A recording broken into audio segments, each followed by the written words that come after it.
A popular lake in central Wisconsin has undergone a makeover, and it's all being paid for by taxpayers. Earlier this month, 500 gallons of dye were used to turn Lake Delton bright blue. The lake had been green because of algae blooms. Tonight, Fox 11 is on special assignment. Robert Hornacek brings us the details of the project. Lake Delton made headlines back in 2008 when the water virtually disappeared. Heavy flooding caused Lake Delton to overflow its banks, draining the lake and destroying homes. Now, 4 years later, the lake is back in the news, not for a lack of water, but for the color of the water.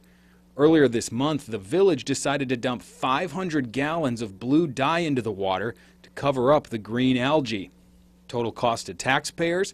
About $30,000. No one has anything to worry about. It is basically a food coloring process. Tom Deal is a member of the village board and the general manager of the Tommy Bartlett Show. We want to make sure that everyone that goes to the resorts enjoys the lake and the quality of the water in the lake, and we didn't want to see any cancellations at resorts because of the pea green nature of the water. The River Alliance of Wisconsin blasted the project, saying it does nothing to address the algae problem. Kind of putting a Band-Aid over it, trying to put some makeup on a deeper problem of the runoff that's coming from upstream of Lake Delton, causing the algae blooms that they're trying to mask with the dye.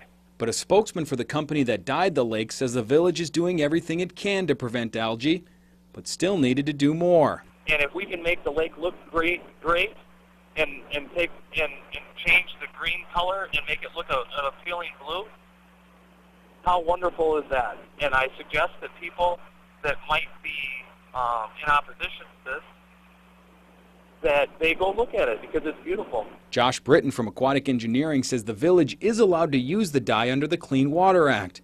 The DNR is still looking into whether the village needed a state permit. Either way, the DNR says it would have liked to be notified of the project so it could be monitored. Hopefully we can all learn from this experience, and we would like to encourage more open communication with us in the future. While the lake may look better, some people don't like taxpayers picking up the tab. I think it's going to be a big waste of money, and that, just for the shorter time that it's going to be in there.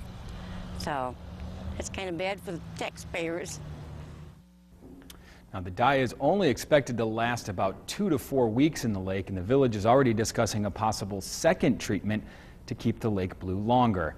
If you have an idea you'd like us to look into, you can email us at osa@WLUK.com.